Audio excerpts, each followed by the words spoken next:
మంగళవారం అమిత్ షా కలిసిన అన్నామలై. బీజేపీకి అన్నామలై రాజీనామా.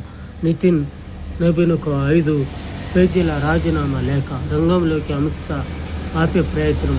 చెన్నై, జూన్. ఆంధ్రజ్యోతి. తమిళనాడు రాజకీయాల్లో సంచలనం చోటు చేసుకుంది.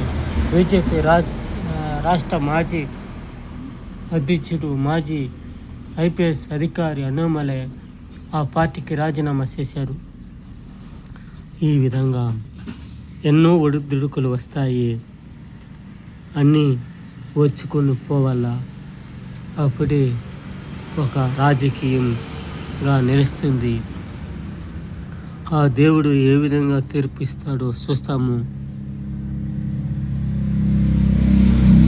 కాలక్రమేణా మారుతుందా? కాలక్రమేణా ఒక న్యాయంగా, ఒక క్రమపద్ధతిలో అందరూ కలిసిమెలిసి పోవటంలో మంచి మార్గం ఏర్పడాలని ఆశిద్దాం.